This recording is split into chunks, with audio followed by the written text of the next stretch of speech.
Is that us? Yep. Yeah, okay. Welcome, welcome.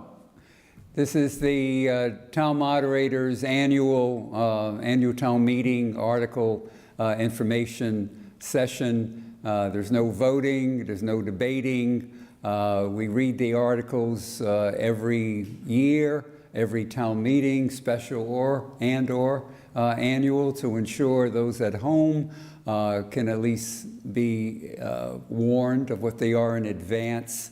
Some are posted throughout town. I've seen one or two today, but for your convenience at home, and also those who aren't watching live can see a recorded version of this after tonight.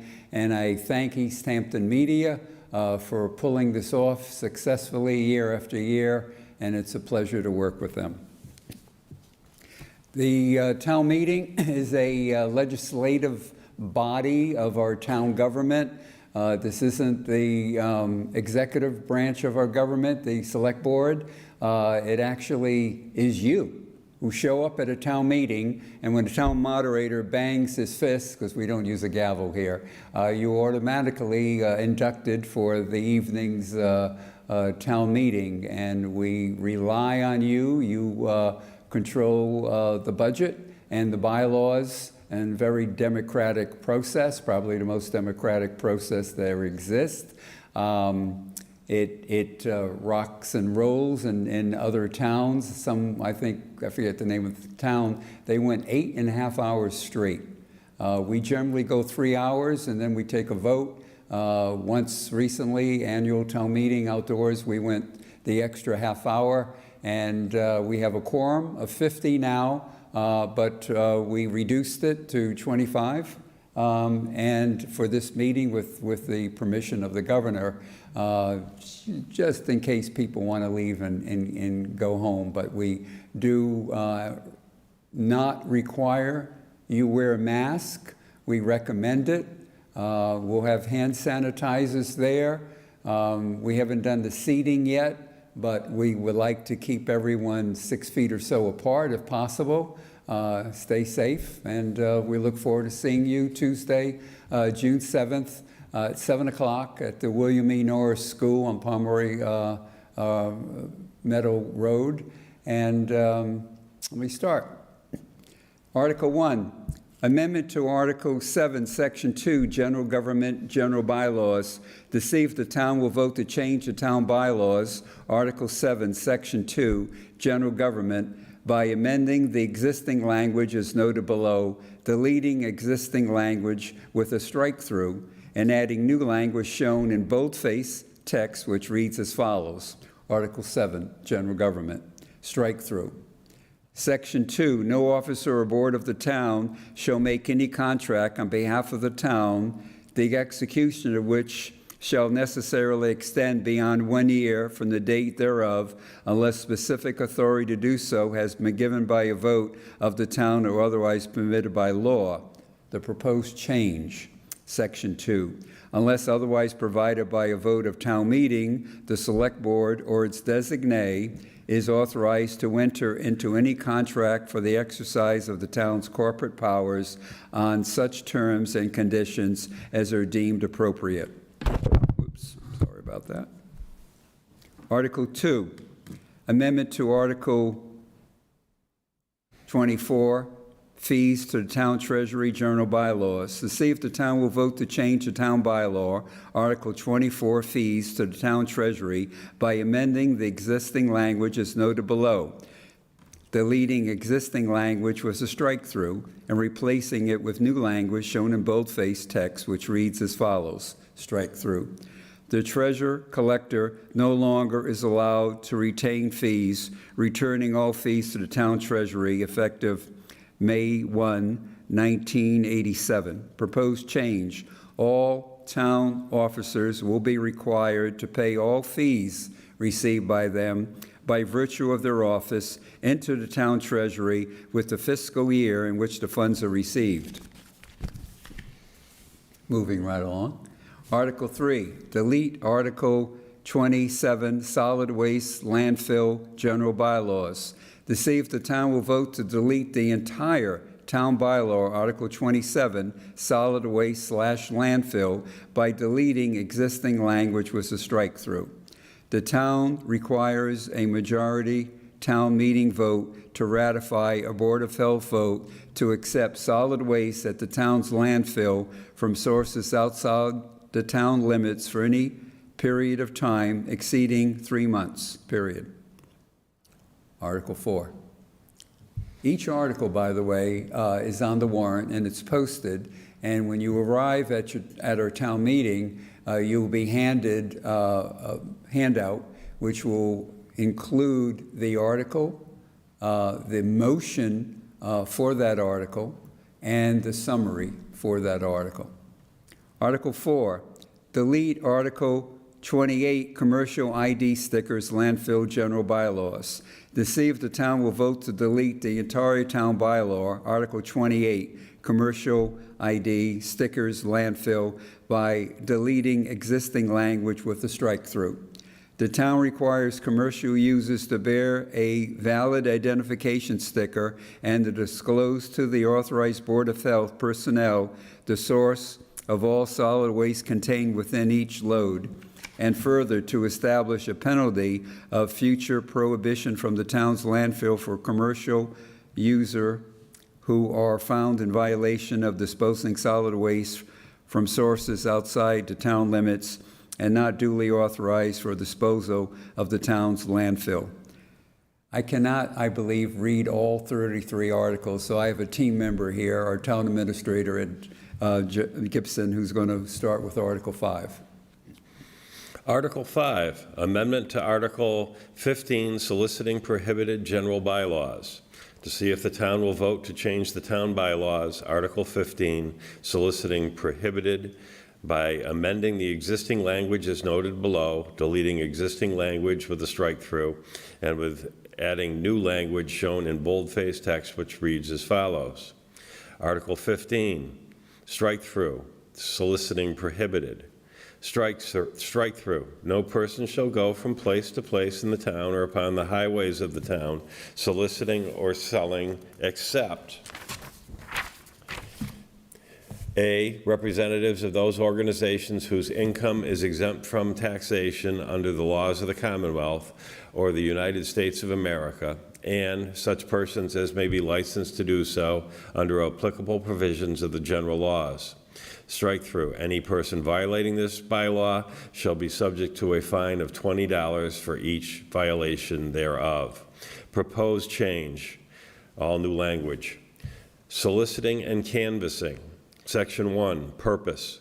This article adopted pursuant to General Laws, Chapter 43B, Section 13, and Article 89 of the amendments to the Constitution of the Commonwealth of Massachusetts establishes registration and specific operation requirements for persons intending to engage in solicitation or canvassing door to door in the town of Southampton in order to protect its citizens from the disruption of the peaceful enjoyment of their residences, from the perpetration of fraud or other crimes, and to allow for reasonable access to residents in their homes by persons or organizations who wish to communicate either commercial or non-commercial messages. Anyone operating under a hawker or peddler's license must abide by the requirements of this bylaw. Section 2, permit required. No person shall engage in soliciting or canvassing, as those terms are described in more detail in Section 3 below, without registering and obtaining a permit from the Chief of Police or designee not less than 10 business days before commencing such solicitation or canvassing in accordance with this bylaw. The permitting requirements of this bylaw are in addition to and separate from the registration requirements of General Laws, Chapter 101, Section 34, regarding the employment of minors in door-to-door solicitation activities. Section 3, definitions. For the purpose of this bylaw, the following definition shall apply. A, soliciting shall mean and include any one or more of the following activities conducted door-to-door. 1, selling or seeking to obtain orders for the purchase of goods or services, including advertising and any type of publication for any kind of consideration whatsoever. 2, selling or seeking to obtain prospective customers for application for purchase of insurance of any kind or other similar products or services. Selling or seeking to sell subscriptions to print or online books, magazines, periodicals, newspapers, or any other type of publication.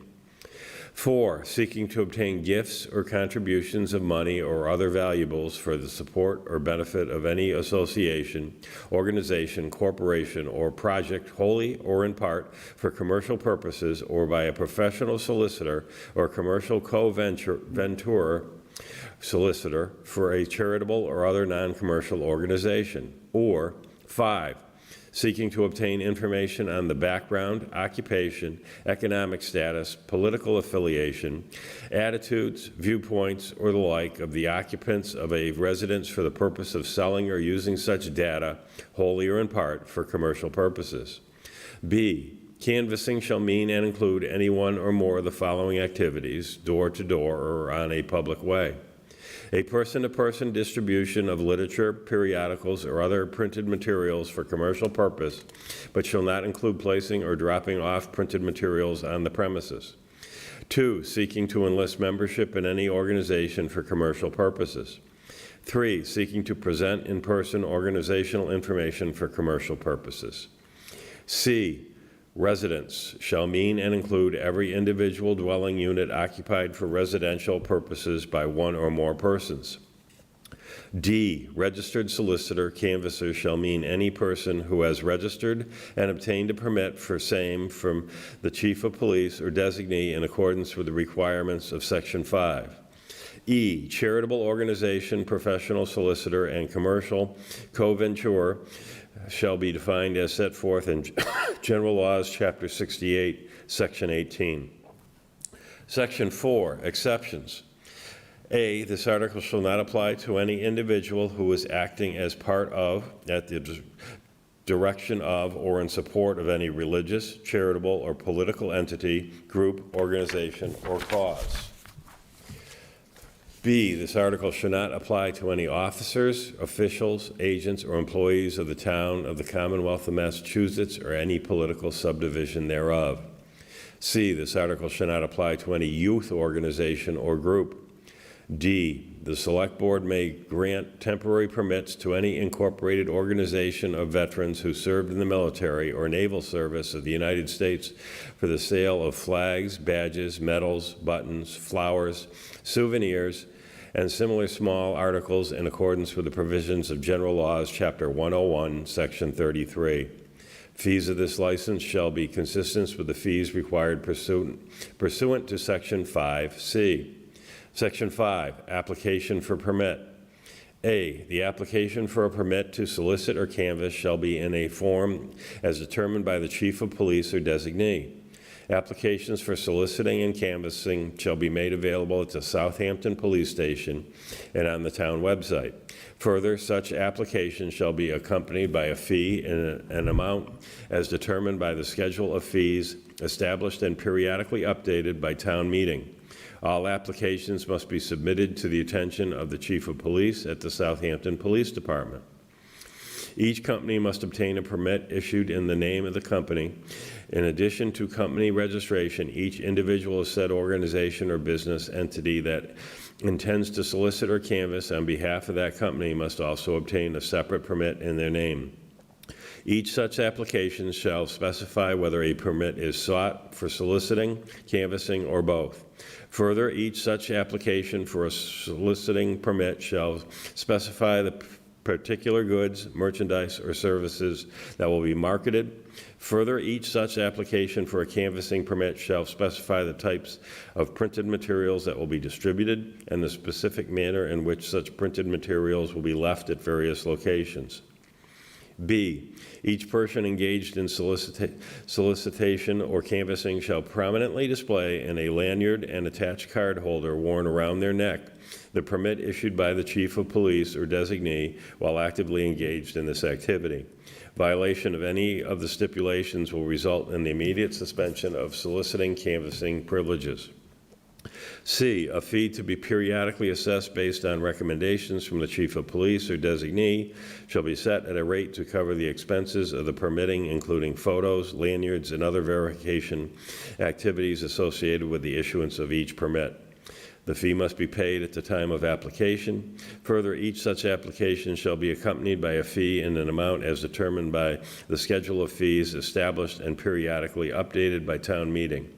All applications must be submitted to the attention of the Chief of Police at the Southampton Police Department. Section 6, limitations on permit issuance. A, the Chief of Police or designee shall either issue a permit in the name of the individual or provide a written denial of the application within 10 days of the submission of the application. B, the Chief of Police or designee shall issue a permit to solicit or canvass solely if they determine that the applicant will not present a threat or risk to public safety. The Chief of Police or designee shall not issue any such permit to an individual who has been convicted of a felony, is a registered sex offender, has submitted fraudulent information in the permit application, or has had a permit issued pursuant to this chapter revoked in the past in the 5 years prior to the submission of the application in question.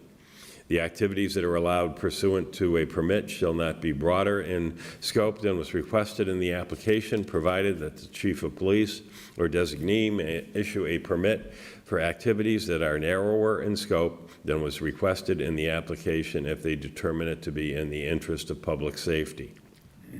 C, each issued permit shall contain the signature of the Chief of Police or designee, the name and address of the permit applicant holder, the issuance and expiration dates of the permit and the permit number, the name of the licensee's organization, if any, whether the permit is valid for soliciting, canvassing, or both, and in the case of soliciting, the particular goods or merchandise for which orders may be sought, and in the case of canvassing, the individual must submit a copy of the particular types of printed materials to be distributed and the specific manners in which such printed materials be left at various locations. D, the Chief of Police or designee shall retain a record of all licenses for soliciting and canvassing that have been issued for a period of 1 year after date of issue. Section 7, restrictions and limitations on soliciting and canvassing. A, soliciting and canvassing activities are allowed between the hours of 9 a.m. and 9 p.m. B, no solicitor or canvasser shall utilize deceptive, fraudulent, coercive, or other unfair practices in soliciting sales of goods or services or in gaining entry to any residence or other building. Under no circumstances shall the permit holder misrepresent or fail to disclose to a potential customer said customer's statutory rights to cancel a solicited order for goods or services. C, no solicitor or canvasser shall enter into any property, whether residential, commercial, industrial, or otherwise, that displays a sign stating no trespassing or no soliciting.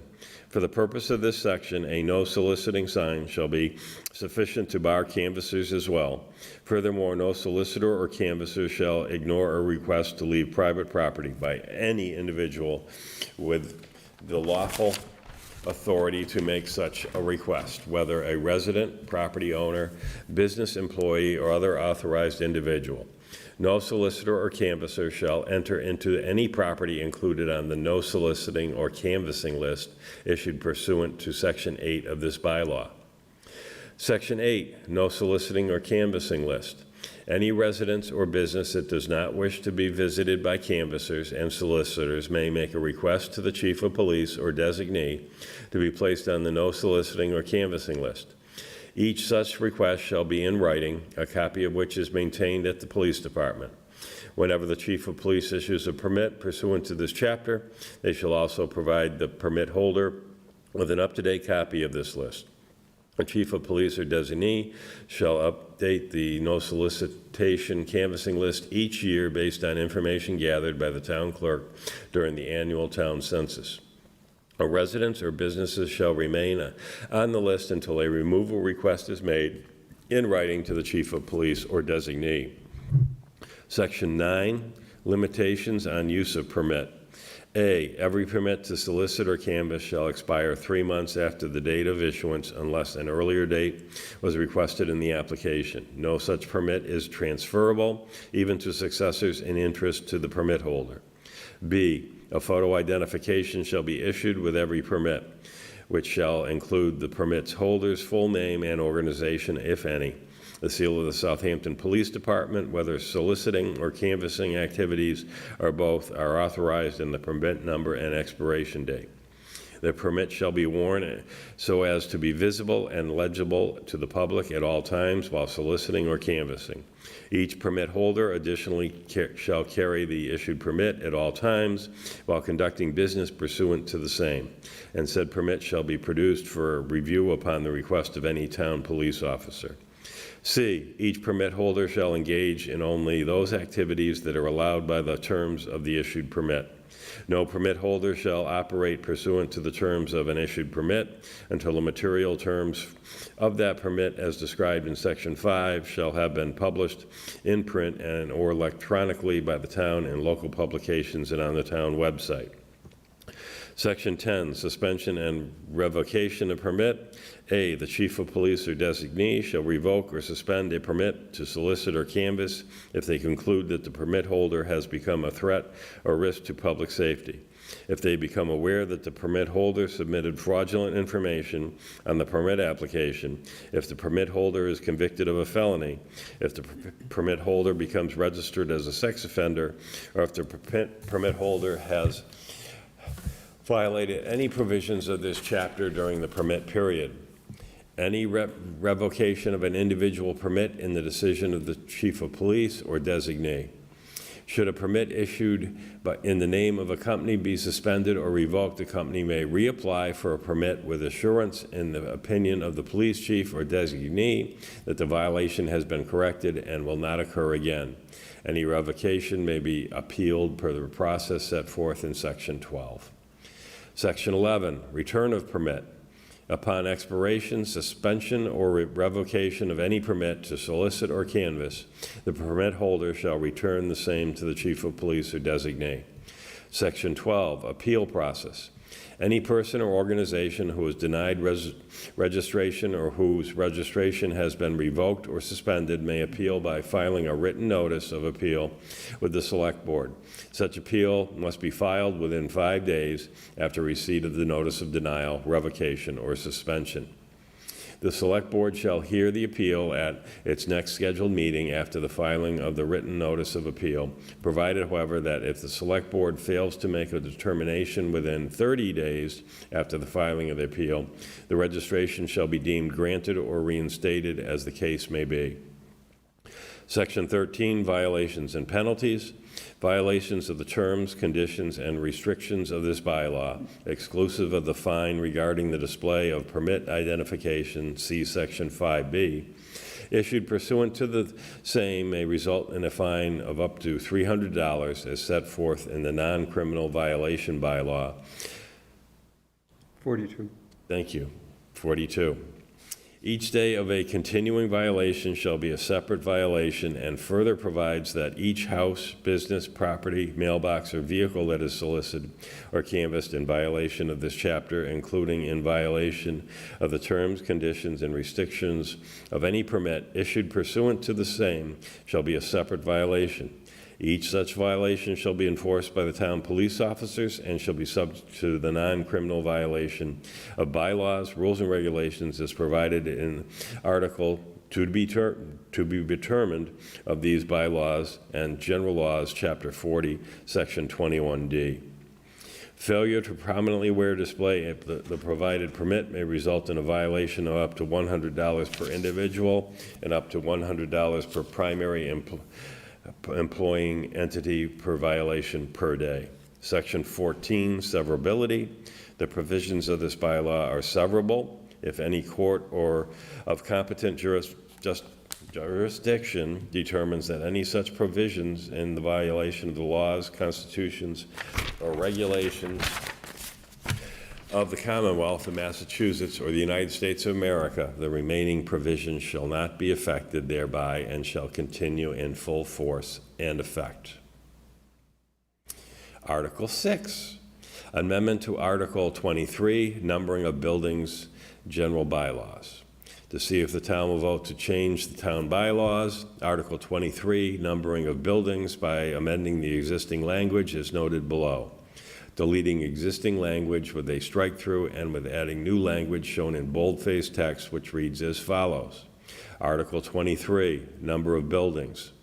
Strike-through, Section 1, the Select Board shall adopt a comprehensive system for numbering of buildings on or near the line of public or private ways and may order numbers to be affixed to be painted on any buildings on any street in their discretion. The owner of every building shall comply with such order within 30 days thereafter. Strike-through, Section 2, place the building number on the front side of the front door. If the building is not visible from the highway, it will be placed on the mailbox or a post or structure to the right of the driveway. Numbers to be a minimum of 6 inches or larger. Failing to do so after 30 days of notification will be fined $20. Proposed change, Section 1, in the interest of public safety and to facilitate emergency responses, the town needs a comprehensive system to number buildings on or near the line of public or private ways. Every building under construction, renovation, or transfer of ownership, including but not limited to single and multiple family dwellings, apartment buildings, condominiums, municipal buildings, and all types of business establishments shall have affixed thereto a number representing the address of such building prior to the date of occupancy. Buildings must display address numbers that are at least 4 inches in height.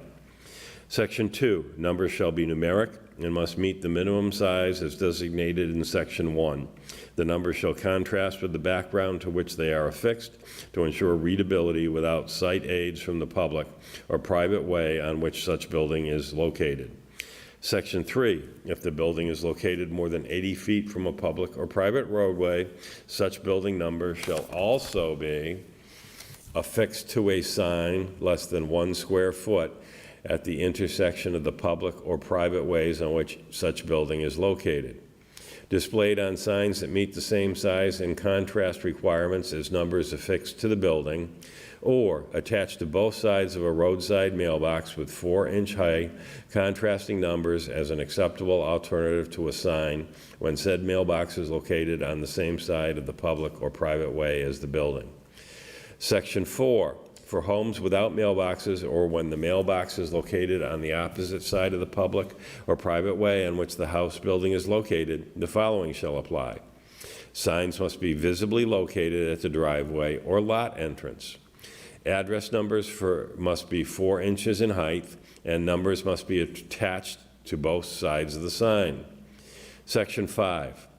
The address requirements for estate or subdivision lots are as follows. A clearly designated house number sign not exceeding 4 feet in height and 6 feet in width, depicting house numbers and locations within the estate or subdivision must be displayed.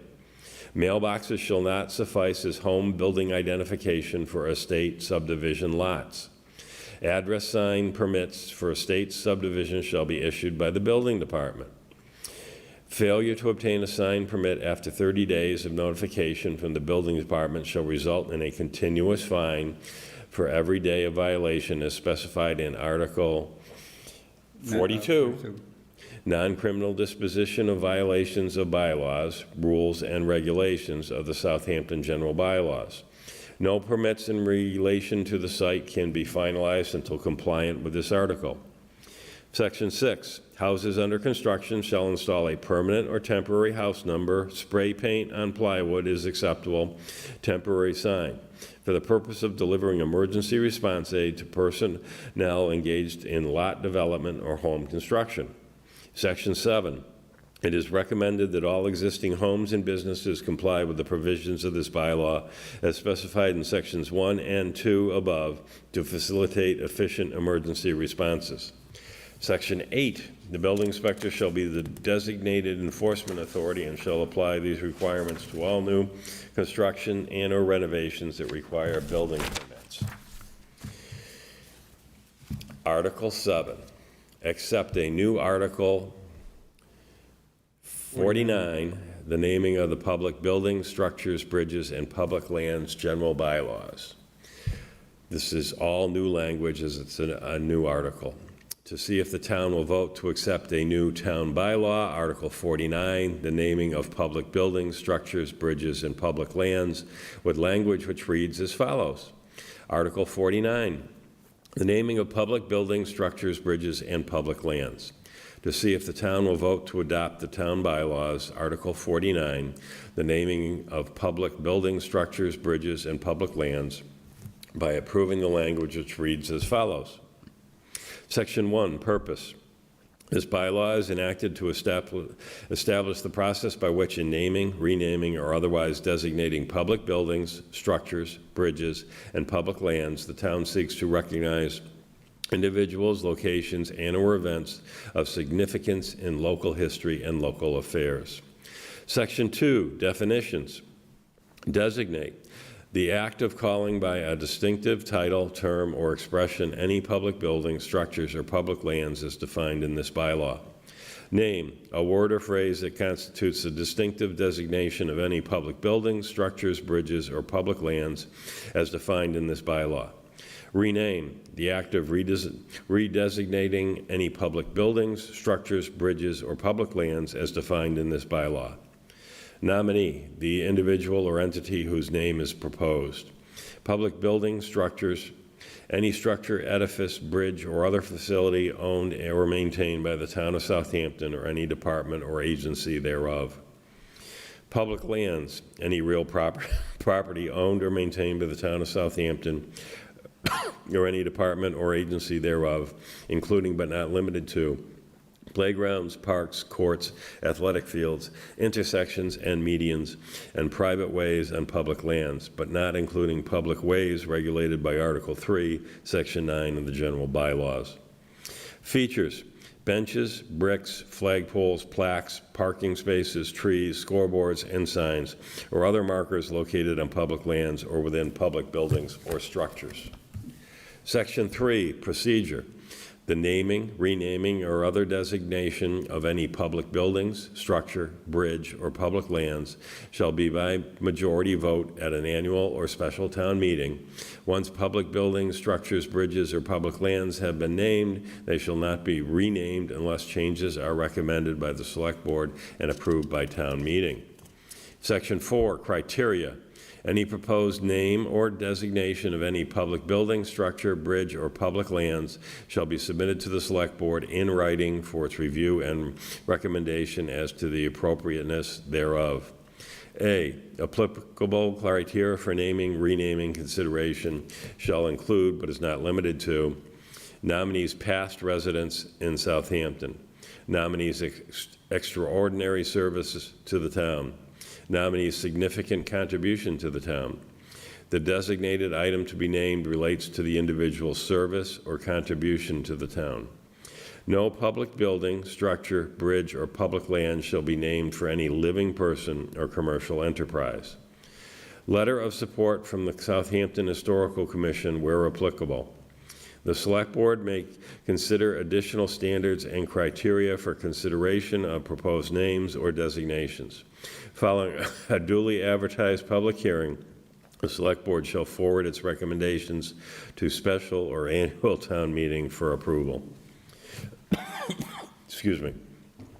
C, the naming, renaming, or other designation of individual rooms, areas, or sub-areas within a public building, structure, or areas or sub-areas associated with any public land shall be by the department or agency having jurisdiction over the same.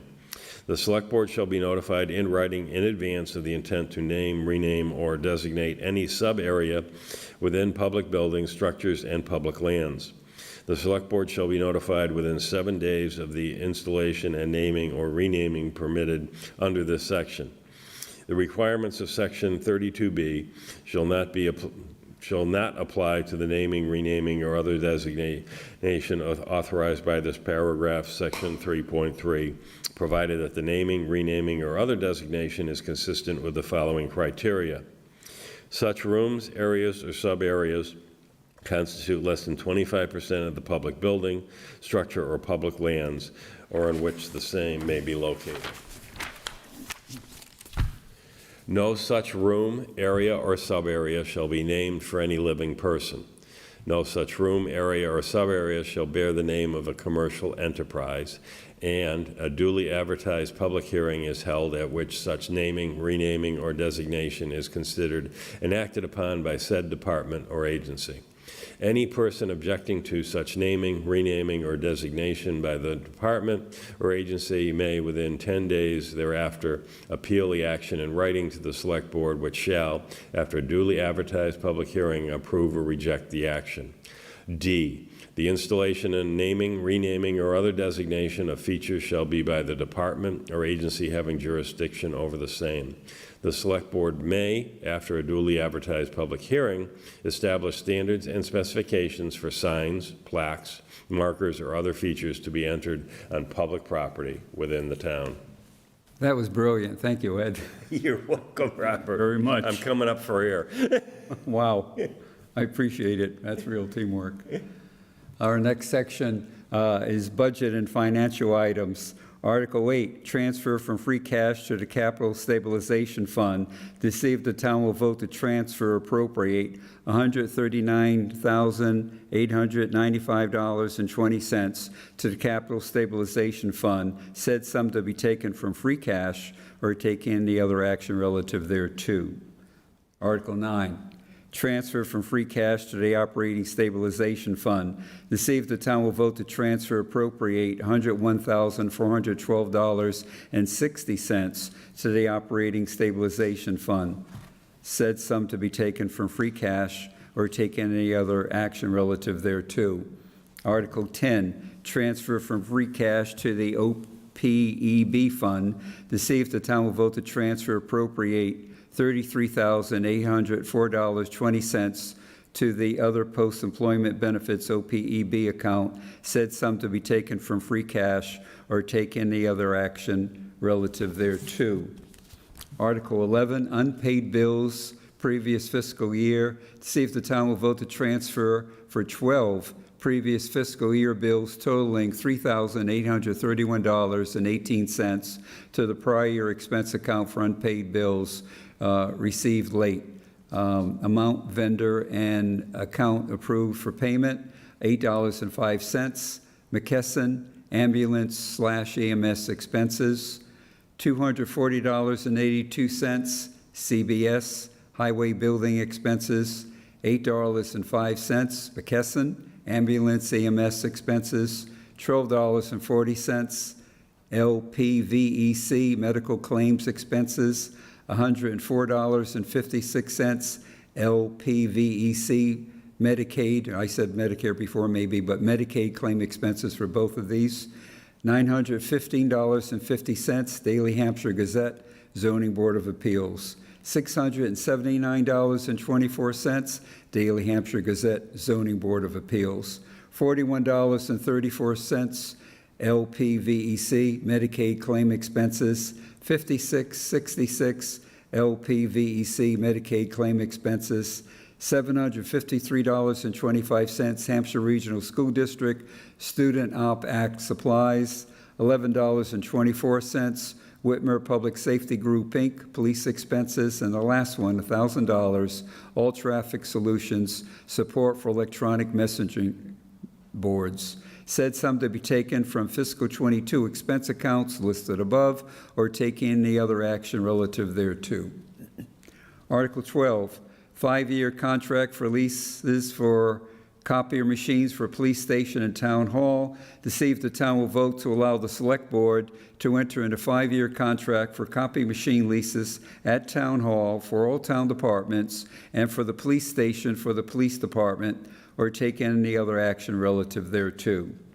Article 13, annual operating budget for fiscal 2023, to see if the town will vote to fix salaries of all elected officials for the fiscal year 2023 for the period for July 1, 2022 to June 30, 2023, and further, to raise and appropriate $19,098,142.31 monies as identified in the town's annual operating budget from taxation, $17,500 from WPAT loan, and $100,000 from ambulance fees as attached for fiscal year 2023, or take any other action relative thereto.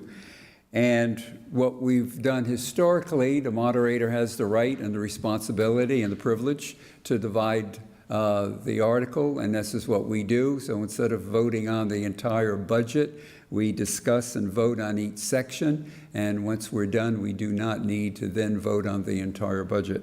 So I'll read the amounts. General government, $781,468.40. Public safety, $2,077,862.14. Education, $12,133,688. Public works, $958,215.07. Health and Human Services, $151,345.11. Culture and Recreation, $184,929.05. Employee benefits, $2,489,335.78. Debt service principal, $244,500. Debt service interest, $76,798.76. Again, for a total of $19,098,142.31.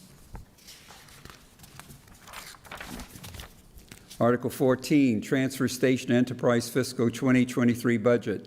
To see if the town will vote to raise and appropriate or transfer from available funds $235,305 to operate the transfer station enterprise according to the following budget.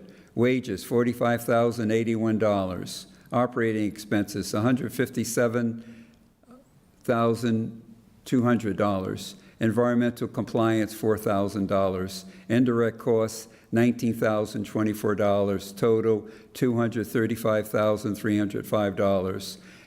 And that $198,250 to be raised from transfer station enterprise revenues, $37,055 to be taken from retained earnings, and $19,024 to be appropriated in general fund indirect costs, or take any other action relative thereto. Article 15, Water Enterprise Fiscal 2023 Budget. To see if the town will vote to raise and appropriate or transfer from available funds $967,759.88 to operate the water enterprise according to the following budget. Salaries and wages, $305,364.88. Operating expenses, $169,526. Capital outlay, $100,000. Indirect costs, $98,869.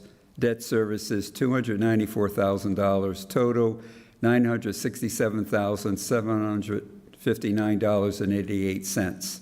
And that $922,854.90 be raised from water enterprise revenues, $44,905 from retained earnings, and $98,869 appropriated in general fund indirect costs, or take any other action relative thereto.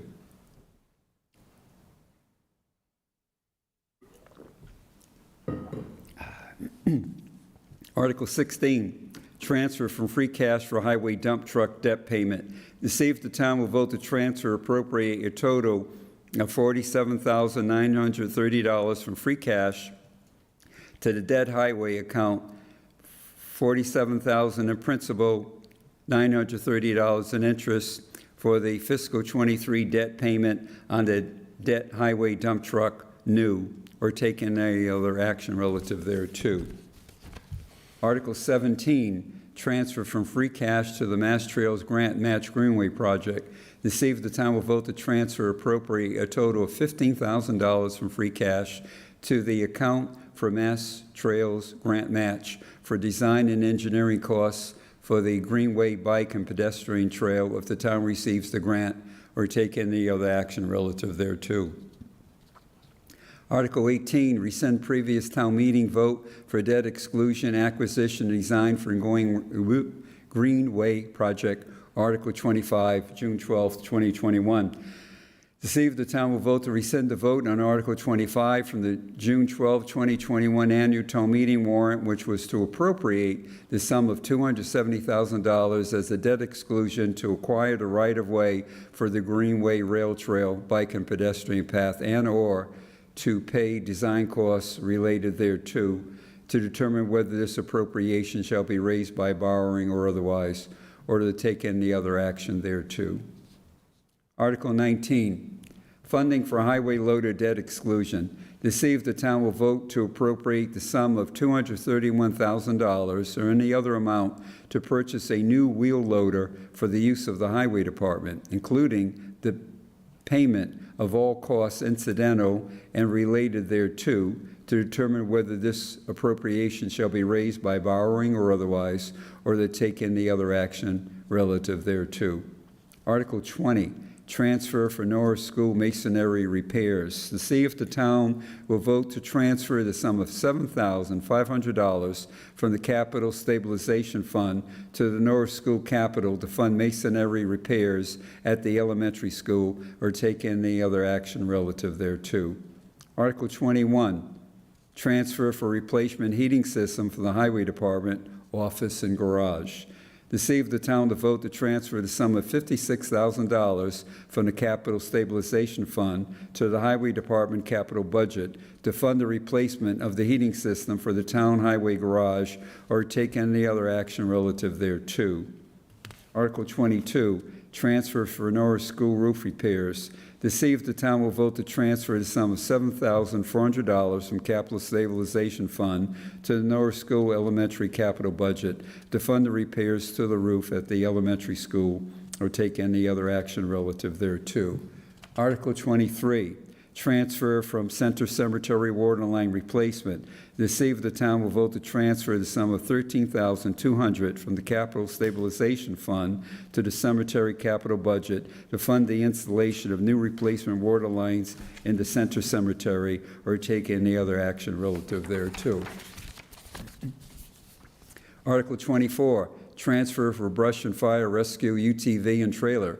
To see if the town will vote to transfer the sum of $18,000 from the Capital Stabilization Fund to the Fire/EMS capital budget to fund the purchase of a new brush fire and rescue UTV and trailer to be used for brush fires and rescue of individuals by the Fire/EMS and police departments, or take any other action relative thereto. Article 25, transfer for PEG capital funds for Easthampton Media. To see if the town will vote to transfer/appropriate $50,000 from Public, Educational, and Government, PEG, Access Capital Fund to the town's PEG Access designee, Easthampton Media, to fund the replacement, upgrade, and installation of the PEG TV broadcasting, streaming, and recording equipment at their facility for the purpose of broadcasting on the local cable channels. Additionally, funds will be used to update and upgrade studio and field production equipment used by members and staff, or take any action relative thereto. Article 26, home rule legislation for additional package store license. To see if the town will vote to authorize the Select Board to petition the General Court for special legislation to authorize the grant of an additional package store liquor license as set forth below, provided, however, that the General Court may make clerical or editorial changes of form only to said bill, unless the Select Board approves amendments thereto prior to enactment by the General Court, and provided further that the Select Board is hereby authorized to approve amendments which shall be within the scope of the general public objectives of this petition, or take any other action relative thereto. Section 1, notwithstanding Section 17 of Chapter 138 of the general laws or any other general or special law to the contrary, the licensing authority of the town of Southampton may grant one additional license for the sale of alcoholic beverage to be drunk off the premise under Section 12 of such Chapter 138. The license shall comply with such requirements and conditions as the licensing authority shall deem appropriate. The license shall be subject to all requirements of Chapter 138, except said Section 17 relative to the number of licenses that may be granted. Section 2, if a license granted pursuant to this act is canceled, revoked, or no longer in use at the location of original issuance, it shall be returned physically with all of the legal rights, privileges, and restrictions pertaining thereto to the licensing authority, which may then grant the license to a new applicant at the same location under the same conditions as specified in this act. Section 3, this act shall take effect upon its passage or take any other action relative thereto. Article 27, Treasurer-Collector Demand Fee of $25. To see if the town will vote to authorize each written demand issued by the collector a fee of $25 to be added and collected as part of the tax, as authorized by Mass General Law, Sections 50, subsection 15, effective as of July 1, 2022. Article 28, vote to establish a municipal light plant, MLP. To see if the town will vote to authorize the Select Board to take all necessary and appropriate action to establish and to maintain, in accordance with the provisions of Chapter 164, Sections 34 and 47C of the General Laws, and in accordance with the rules, regulation, and orders of the Department of Public Utilities and the Department of Telecommunications and Cable, a municipal lighting plant for all purposes allowable under the law of the Commonwealth, laws of the Commonwealth, including, without limitation, the operation of a telecommunication system and any related services, or to take any other action relative thereto. Stick around, we have more. Article 29, reauthorization of the Board of Health Septic Betterment Program.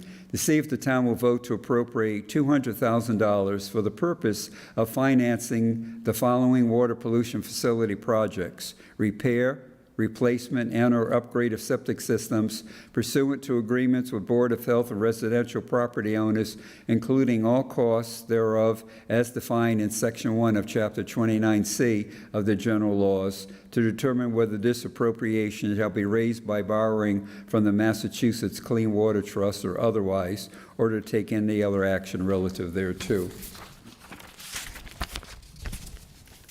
Revolving funds.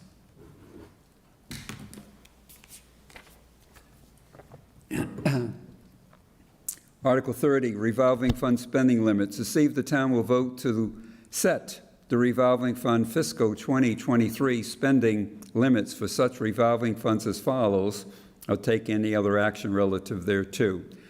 I'll give three under the heading Program or Purpose, Use of Fund, Fiscal 22 spending limit.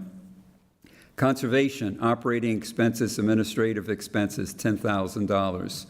Conservation forestry, oversight and management of the conservation areas, including forestry land, $20,000. Council and Aging van, payment for operation of the COA van, $31,000. Dog licensing and control, expenses related to administration of licenses and dog control, $8,000.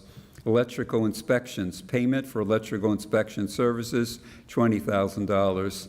Fire department, brush services, fire chief to purchase brush firefighting equipment, $20,000. Park commission, operating expenses, administrative expenses, $10,000. Planning board, administrative expenses, $10,000. Planning board, consulting costs, $15,000. Plumbing inspections, payment for plumbing inspection services, $20,000. Tax title related costs, $10,000. Weights and measures fees, $3,000. Zoning Board of Appeals, ZBA expenditures, $5,000. The next section of articles is under the general heading of Community Preservation Projects. Article 31, report of the Community Preservation Committee. to see if the town will vote to hear and act pursuant to Mass General Laws, Chapter 44B, on the report of the Community Preservation Committee for the fiscal year 2023 Community Preservation budget, and to appropriate or reserve from the Community Preservation Fund the following sums of money as recommended by the Community Preservation Committee for committee administration expenses, community preservation projects, and other necessary and proper expenses in the fiscal year beginning July 1, 2022, with each item to be considered as a separate appropriation. Administrative expenses, $7,500. Reserve from fiscal 22, estimated revenues for historic resources reserve, $42,250. From fiscal 22, estimated revenues for community housing reserve, $42,250. And from fiscal 22, estimated revenues for Palmery Meadow Road land, $53,800. Palmery Meadow land purchase is only a memo item and will fulfill the 10% requirement for open space reserve or take any other action relative thereto.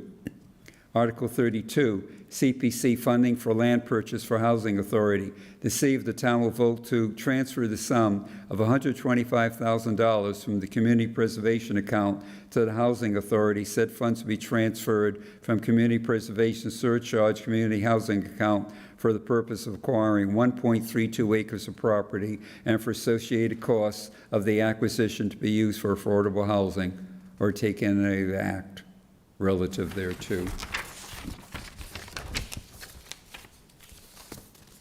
We have our last article. Article 33, CPC funding for land purchase for aquifer protection.